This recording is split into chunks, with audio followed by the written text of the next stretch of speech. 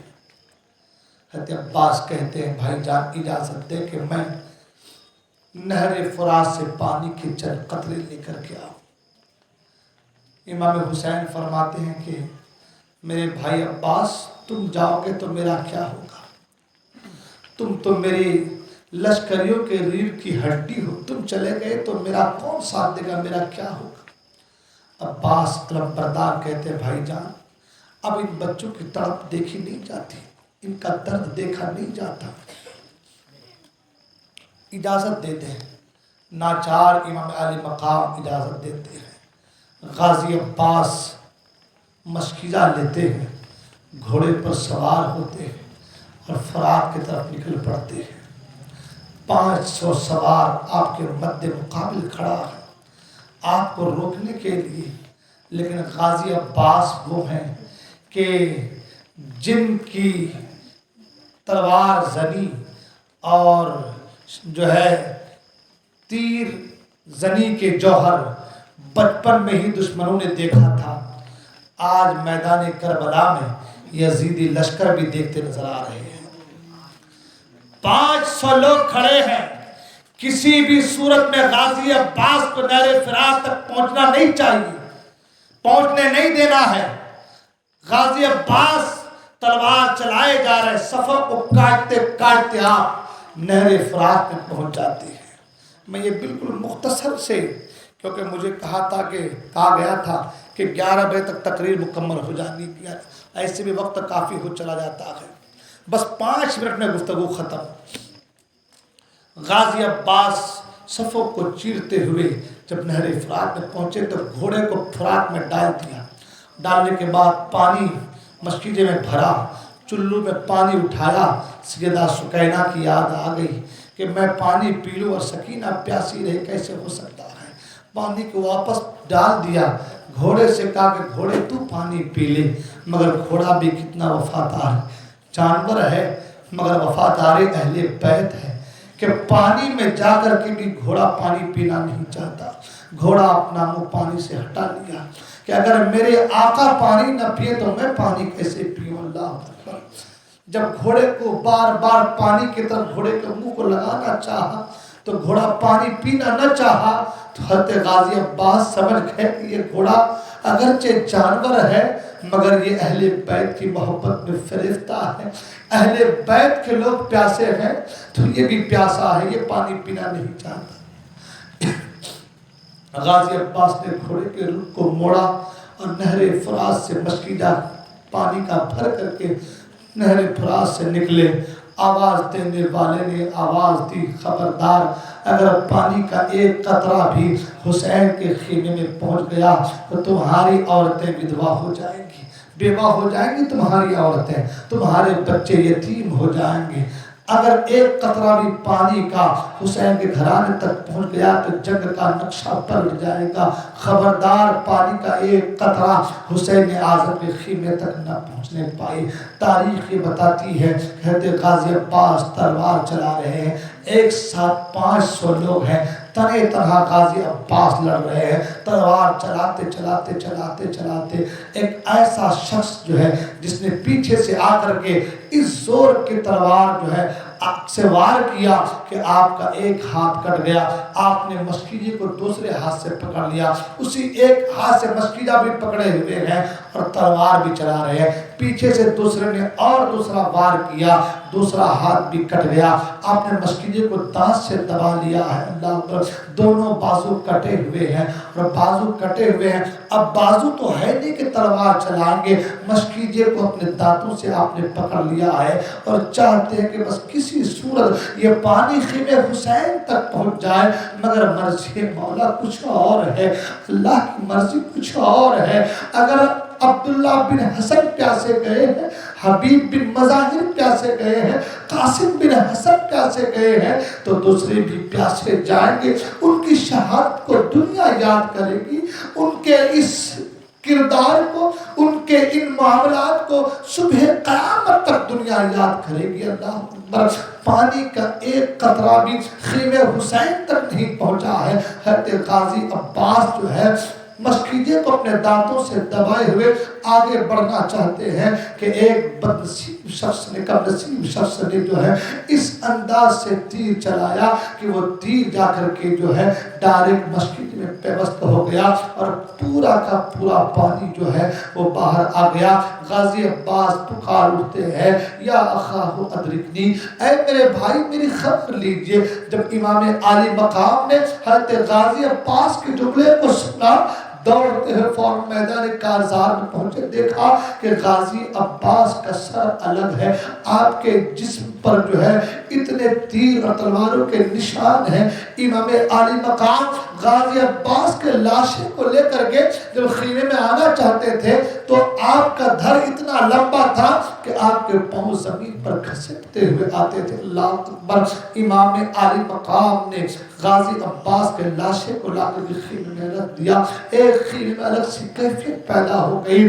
جو زندگی کے سہارے تھے، جنہوں نے جو ہے میدان کارزار سے بچا کر لے جانا تھا، جنہوں نے ہماری خبر کی کرنی تھی، ایک ایک کر کے اپنے جو ہے جان کو کا نذرانہ پیش کرتے چلے گئے۔ اب عالم یہ ہے کہ آقا حسین کی ذات ہے، حضرت علی اکبر ہیں، حضرت علی اصغر ہیں اور حضرت علی اوسط ہیں۔ امام زین العابدین جن کو کہا گیا وہ ہیں، مگر وہ بیمار ہیں، نقاہت و کمزوری کا عالم ہے، بستر پر پڑے ہوئے ہیں۔ اللہ اکبر۔ اب باری آتی ہے حضرت علی اکبر کی، جو میدان کارزار میں جانے کے لیے اپنے بابا جان کے بارگاہ میں کھڑے ہو گئے۔ بابا جان مجھے اجازت دیں کہ میں میدان کارزار میں جاؤں۔ اللہ اکبر۔ امام عالی مقام کے گھرانے کا ہر فرد جو ہے اللہ کی راہ میں سرخروئی حاصل کرنے کے لیے، جان کا نذرانہ دینے کے لیے ہمیشہ کمر بستہ ہے۔ اللہ تبارک و تعالی ہم تمام کو ایسے لوگوں کی محبت میں جلائے، ایسے لوگوں کی محبت میں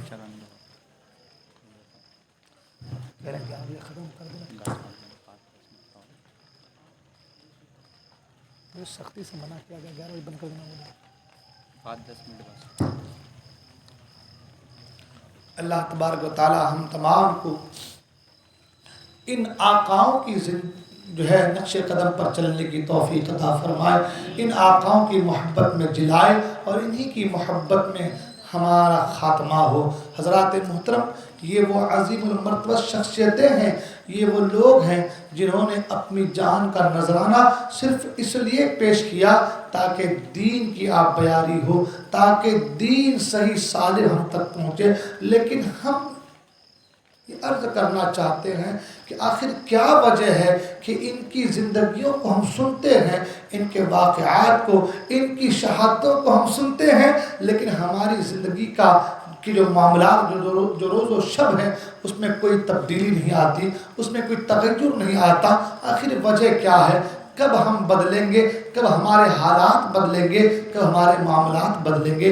اے قوم کے غیور نوجوانوں، ہمارے پاس اب بھی وقت ہے، اللہ نے مہلت دی ہے۔ اس زندگی کا کوئی پتہ نہیں ہے کب جان جو ہے چلی جائے، کب روح قفس انصری سے پرواز کر جائے، اس کا کوئی بھروسہ نہیں ہے۔ یہ جان اللہ تبارک و تعالیٰ کی طرف سے دیا ہوا ایک عظیم تحفہ ہے۔ اس تحفے کی قدر کرو، اس تحفے کی قدر کرو، اللہ تبارک و تعالیٰ کے احکام پر عمل کرو، اللہ کے رسول صلی اللہ علیہ وسلم کی سنت اور آپ کی سیرت مبارکہ کو اپنے نگاہوں کے سامنے رکھ کر کے اپنی زندگی کو گزارنے کی کوشش کرو۔ خیال تو کرو کہ اگر حسین اعظم، ان کے گھرانے والے، اگر وہ ہمارے لیے اتنا کچھ کر سکتے ہیں تو کم سے کم ہم ان کے چاہنے والے ان کے لیے اتنا تو کر سکتے ہیں کہ ہم نمازوں کی پابندی بھی کریں، خرافات سے بھی بچیں، ان کے نام کی سبیلیں بھی لگائیں، ان کے نام سے غریبوں کو کھانا بھی کھلائیں، ان کی محبت میں لوگوں کو، یتیموں پر دست شفقت، لوگوں کے ساتھ اچھا سلوک اور جو ہے غریبوں کے ساتھ ہمدردی کا رویہ اختیار کریں۔ آپ جانتے ہیں چھوٹی چھوٹی کچھ ایسی چیزیں ہیں جو صدقہ جاریہ ہے، مسکرا کر کسی کے ساتھ مل لینا یہ بھی صدقہ ہے، کسی کو اچھی چیز کی اچھی بات بتا دینا یہ بھی صدقہ ہے، کسی کو نیکی کی طرف بلا دینا یہ بھی صدقہ ہے، کسی کے راستے سے پتھر کو کانٹے کو ہٹا دینا یہ بھی صدقہ ہے، کسی کے ساتھ کوئی اچھا جو ہے اچھی چیزوں کو شیئر کر لینا یہ بھی صدقہ ہے، کسی مسافر کو راستہ بتا دینا یہ بھی صدقہ ہے۔ یہ چھوٹی چھوٹی چیزیں ہیں روزمرہ کی زندگی میں، ہمارے لائف میں یہ چیزیں آتی ہیں، اگر ہم دے سکتے ہیں تو کسی کو اچھا مشورہ دیں تاکہ یہ بھی ایک صدقے کا کام ہو جائے۔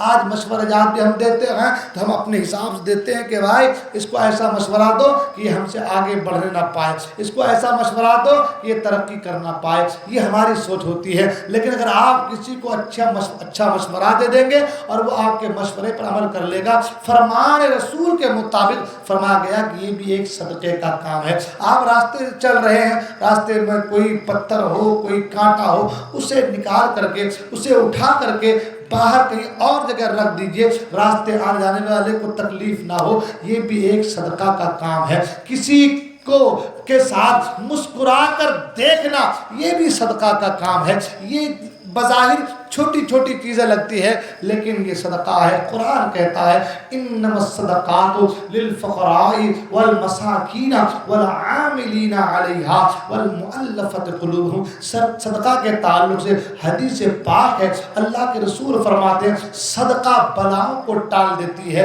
حضور فرماتے ہیں صدقہ قضا کو ٹال دیتی ہے، حضور فرماتے ہیں صدقہ موت کو ٹال دیتی ہے۔ یہ صدقہ جو قضاؤں کو ٹال دے، قضا کسے کہتے ہیں؟ قضا و قدر کی کئی قسمیں ہیں، ایک قضائے معلق ہے، ایک قضائے مبرم ہے، ایک قضائے مبرم حقیقی ہے، ایک قضائے معلق ہے۔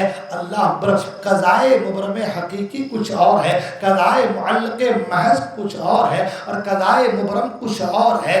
مگر صدقہ جو ہے وہ قضا کو ٹال دیتی ہے، صدقہ جو ہے وہ موت کو ٹال دیتی ہے، صدقہ جو ہے وہ بلاؤں کو ٹال دیتی ہے۔ اب ہمارے پاس اگر پیسہ دھن دولت نہیں ہے، یہ چیزیں بھی ایک طرح کی صدقہ ہیں، یہ بھی صدقے کا کام کرتی ہیں۔ لہٰذا جو ہے ہم اگر کچھ نہیں دے سکتے کسی کو تو کم سے کم اگر اچھا مشورہ کوئی ہم سے مانگے تو اچھا مشورہ دیا کرو۔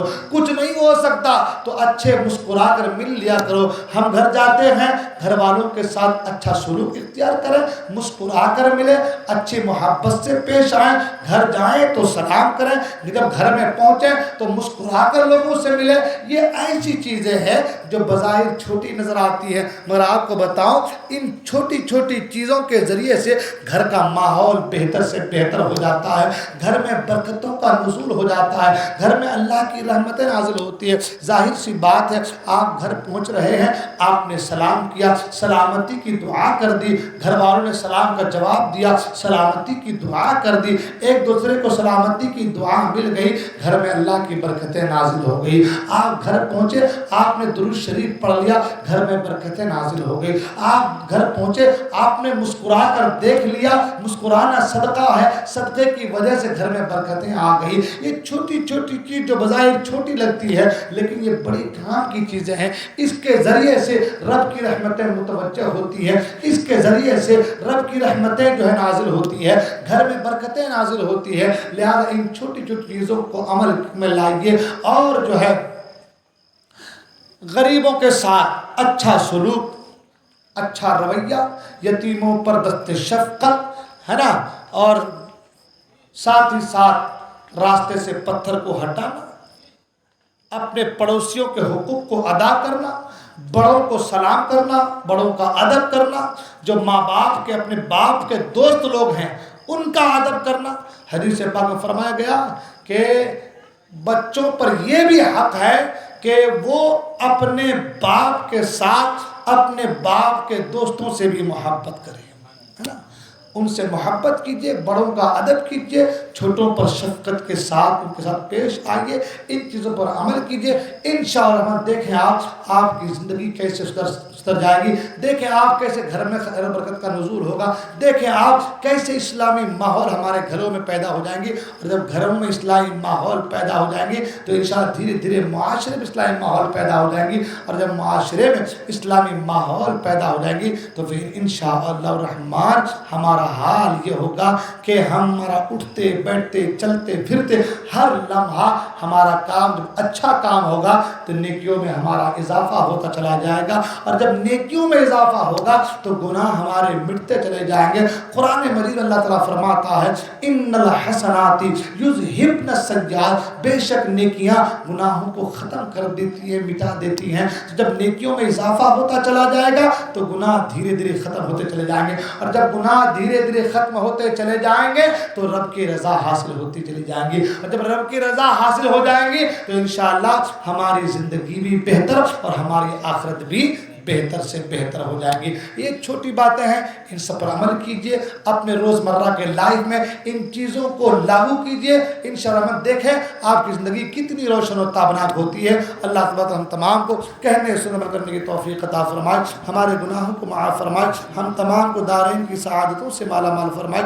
بولنے کو غلطیوں کو توبہ کرتا ہوں، استغفر اللہ ربی من کل ذنب واتوب الیہ، لا الہ الا اللہ محمد رسول اللہ صلی اللہ علیہ وسلم۔ السلام علیکم ورحمۃ اللہ وبرکاتہ۔ صلاۃ و سلام علیہ۔